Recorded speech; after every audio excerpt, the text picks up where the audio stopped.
hits. They were unavoidable.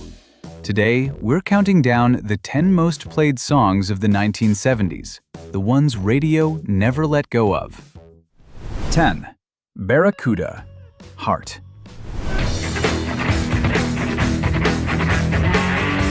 We start with a song born from a moment of pure, white-hot rage.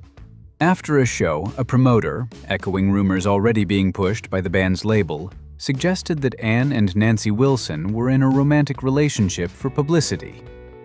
Ann Wilson went back to her hotel room that night, furious, and began writing what would become Barracuda.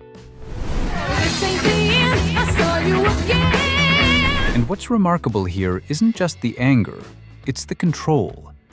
Because rage usually makes people lose precision, but in this case, it sharpened everything. Now listen to the riff. Guitarist Roger Fisher was aiming for something with the weight and drive of Achilles' Last Stand by Led Zeppelin. He didn't copy it, he distilled that energy into something tighter, faster, more aggressive. That opening doesn't ease you in, it hits immediately. And maybe that's exactly why radio embraced it, because despite the anger behind it, Barracuda became impossible to ignore. A track that stations kept coming back to, again and again. The title itself wasn't subtle. Barracuda was a direct shot at the people who tried to exploit the band.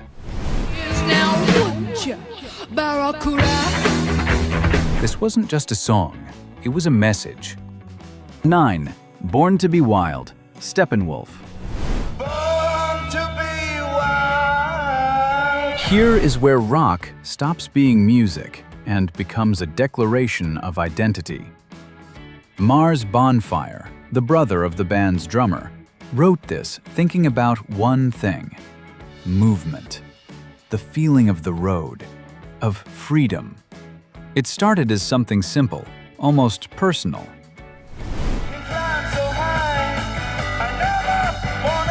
On the surface, it's just a song about driving, speed, open highways, post-war America finding itself again.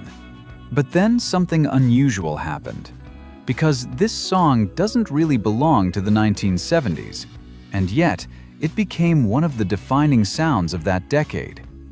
Born to be Wild by Steppenwolf was released in 1968, but its real life, its real impact, began when it exploded into global culture through Easy Rider.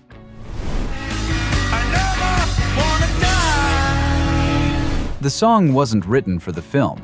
Director Dennis Hopper was using it as a temporary track during editing, just something to guide the tone while he searched for alternatives.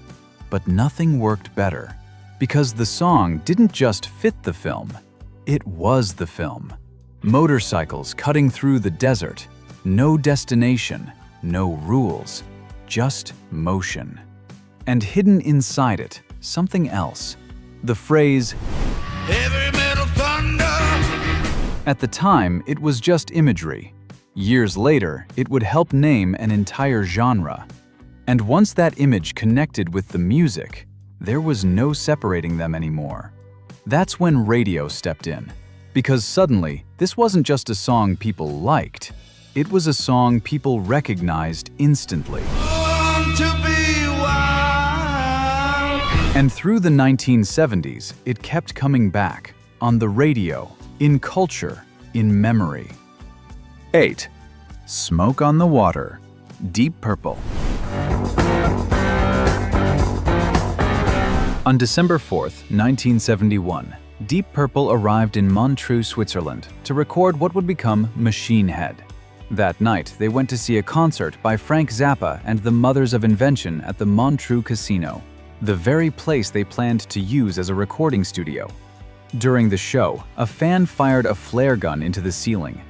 The building caught fire, and within a short time, the entire casino was destroyed. Zappa calmly told the audience to evacuate. No one died, but the venue and much of the equipment was lost. Deep Purple witnessed the fire from inside the crowd and later watched the smoke spread across Lake Geneva. That image stayed with them. Days later, bassist Roger Glover recalled the phrase from a dream: "Smoke on the water, fire in the sky." That became the title. When the song was released in 1973, it reached number 4 on the Billboard Hot 100. But what made it last wasn't the chart position, it was the riff. Simple, direct, instantly recognizable. The kind of sound radio doesn't have to introduce, it just plays it. And once it did, it kept coming back, again and again, until it became one of the most played songs in classic rock radio history. 7. More Than a Feeling, Boston. This song took 5 years to finish, not because the band was lazy, because one man refused to release it until physics agreed with him. Tom Scholz was a graduate engineer from MIT. He built his own effects units, the Rockman, because nothing on the market could produce the sound he was hearing in his head. He recorded almost everything himself in the basement of his home. The band Boston was, essentially, one man's engineering project that accidentally became one of the best-selling debut albums in American history. The guitar tone on this record, that shimmering chorus effect, rewired what radio rock sounded like for an entire decade. But what this song is actually about is something no technology can manufacture: the phenomenon of musical memory. How a specific song can physically transport you back to a moment that no longer exists. Scholz built a perfect machine to capture an imperfect feeling. 6. Sweet Home Alabama, Lynyrd Skynyrd. Sweet Home Alabama was written by Ronnie Van Zant as a direct response to Neil Young, specifically his songs Southern Man and Alabama, which criticized racism in the American South. Van Zant even names Young in the lyrics. Well, I hope Neil Young will remember. On the surface, it sounds like a feud. It wasn't. Van Zant regularly wore Neil Young t-shirts on stage. Young, years later, admitted that parts of his own lyrics were too broad, and that Skynyrd's response was fair. So what you're hearing isn't a fight, it's a conversation, set to a riff. And that riff is where everything starts. It wasn't written by Van Zant. It came from guitarist Ed King during a rehearsal. A simple, rolling figure that felt immediate. The band built the song around it. No complexity, no excess, just something that locks in instantly. And then there's the moment at the very beginning. Turn it up. That wasn't meant for the audience. It was Van Zant speaking to the engineer, asking for more volume in his headphones. It was never supposed to stay in the track, but they kept it. And that detail matters, because it gives the song something rare. The feeling that you're hearing it as it happens, not polished, not distant, alive. When it was released in 1974, it reached the top 10 in the United States. But its real success came later. Radio picked it up and never really let it go. Because everything about it works instantly. The riff, the groove, the chorus. No introduction needed, no explanation required. It's the kind of song that, once it starts, people don't change the station. And that's why, over time, it became one of the most played songs of the decade. 5. Go Your Own Way, Fleetwood Mac. The strangest thing about this song is that it doesn't sound like a breakup. It sounds like control. Go Your Own Way was written by Lindsey Buckingham during the collapse of his relationship with Stevie Nicks. But instead of sounding defeated, it sounds deliberate, almost confrontational. There's one line in particular. Packing up, shacking up is all you want to do. Nix later said it wasn't true, that it never happened that way, but the line stayed. You can go your own way. And that changes how you hear the song, because now it's not just emotion, it's perspective. Two people remembering the same relationship differently. And they didn't resolve that difference, they recorded it together in the same room. When it was released, it became the band's first top 10 hit in the United States. But that's not why it lasted. Radio didn't hold on to it because of the story. It held on to it because of the feeling. It sounds familiar, but never comfortable. And that's why it kept coming back. 4. Free Bird, Lynyrd Skynyrd. If I leave here tomorrow. Some songs become hits, others become something people carry with them. Free Bird by Lynyrd Skynyrd was released in 1973 on the band's debut album. At first, it wasn't even the biggest track on the record, but over time, it became their most requested song. And there's a reason for that.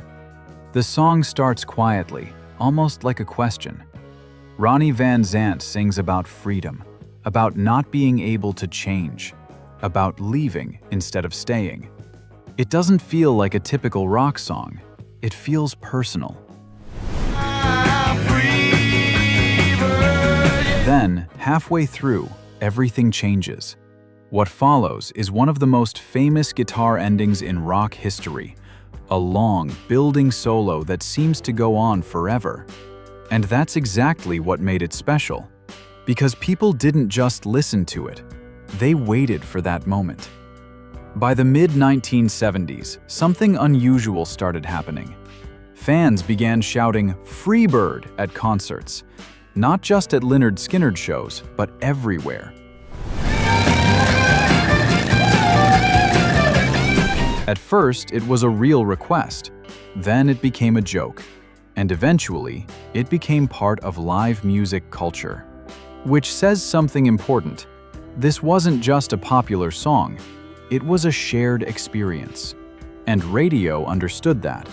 Because once stations started playing it, they kept bringing it back, again and again. Not because it fit the format, but because people never got tired of hearing it. 3. Hotel California, Eagles.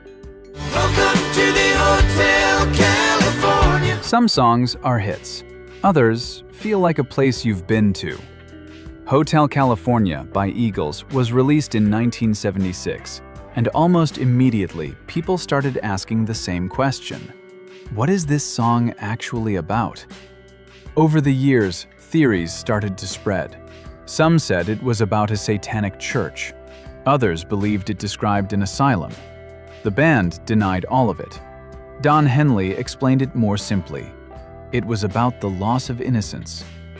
Such a lovely place, such a lovely place. And the darker side of success in Los Angeles. But here's the interesting part. The mystery never hurt the song. It helped it. Because every new listener tries to figure it out, and that keeps it alive. Then there's the ending. That guitar section, the one everyone remembers, wasn't improvised. It was carefully built. Joe Walsh and Don Felder worked on it together, shaping two separate parts that had to fit perfectly. And once they did, it became one of the most recognizable endings in rock. By the time the song hit radio, it didn't need explanation. It had atmosphere, it had mystery, and it stayed with people. Which is why stations kept playing it, and never really stopped. 2. Bohemian Rhapsody, Queen. Some songs follow the rules of radio. This one ignored them.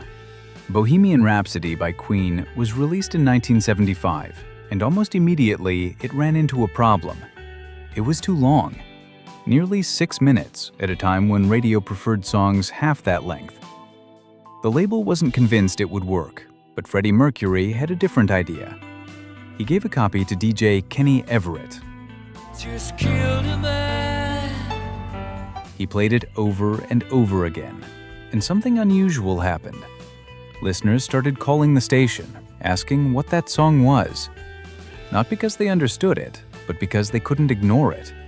The track that was too long for radio became the one people actively searched for. And then there's the middle section, that operatic explosion of voices. Easy come, easy go. It sounds like a choir. It isn't. It's just three people, Freddie Mercury, Brian May, and Roger Taylor, recording their parts again and again, layering harmonies until the sound became something larger than the band itself. They pushed the recording process to its limits, and still, it worked. But maybe the most important detail is this. Freddie Mercury never explained the lyrics, not once. He avoided every question about what the song meant, so people started creating their own answers. Some hear a confession, some hear a metaphor, some hear a story with no clear ending. And that uncertainty is exactly what kept the song alive, because radio didn't just play it, people kept coming back to it, trying to understand it, and never quite finishing that thought. 1. Stairway to Heaven, Led Zeppelin. She's buying the stairway to hell. Some songs become popular. This one became something else. Stairway to Heaven by Led Zeppelin was released in 1971, and from the beginning, it didn't follow any rules. It was long. It changed constantly. It didn't even sound like one single idea. It started quietly, almost like a folk song, and then, slowly, it grew. Not suddenly, not dramatically, just enough that, by the end, you were somewhere completely different from where you started. And most people didn't even notice it happening. That's part of what made it so powerful. The foundation of the song came from Jimmy Page, who began putting it together while staying in a remote cottage in Wales. No studio, no equipment, just an acoustic guitar and time.